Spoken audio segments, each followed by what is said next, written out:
Hello, my name is Chase Knutson, and this is my Lab 2 projectile motions presentation. The table of contents. Today we'll be going over the introduction, fundamental physics principles, the procedure, tracker analysis, potential errors, and what-if questions. Introduction. What was the lab? Lab 2 required recording a video of an object thrown so that it moved like a projectile. In my case, I filmed a small wadded paper ball being thrown towards a target.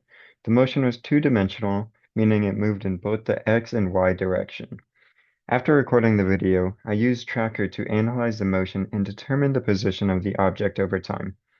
Using the position data collected from Tracker, I built computational models in GlowScript to predict the object's motion using physics principles.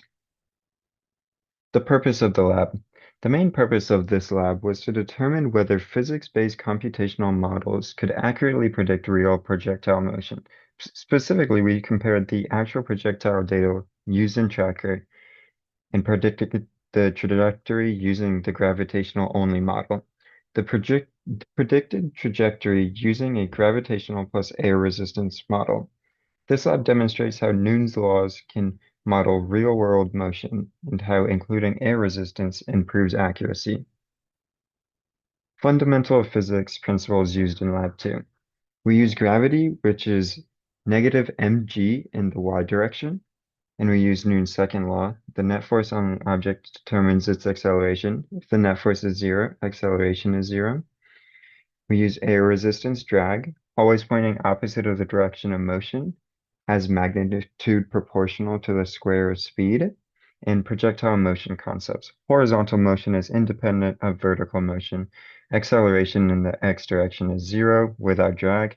Acceleration is in the y direction is due to gravity. And this is the drag formula that we used. Procedure for Lab 2. We had to record the motion, filming an object being thrown so that it follows the projectile path.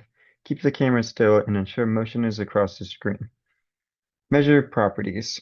Measure the mass of the object, which was 0.0011 kilograms, and measure the initial height from the floor.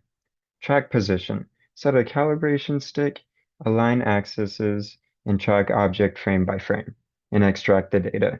Obtain position versus time data for both X and Y direction. This is the tracker output.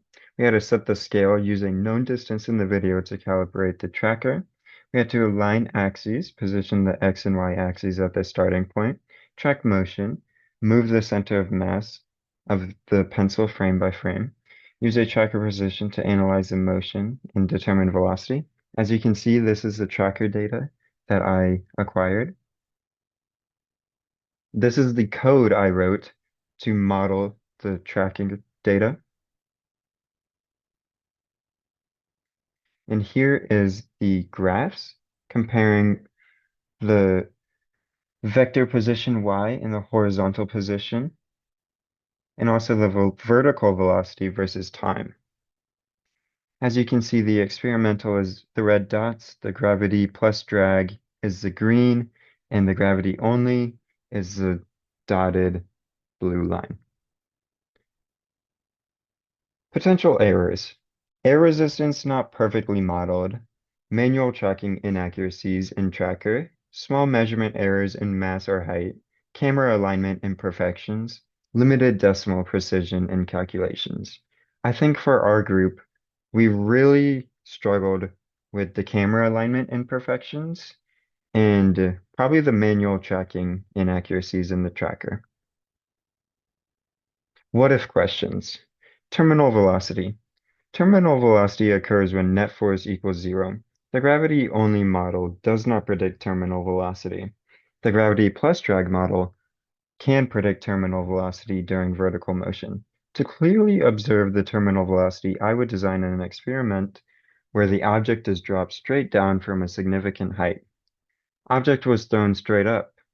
If thrown straight up with the same initial speed, without drag, total time would be symmetric. With drag, upward motion slows more quickly. The object would take less total time than the ideal no drag case.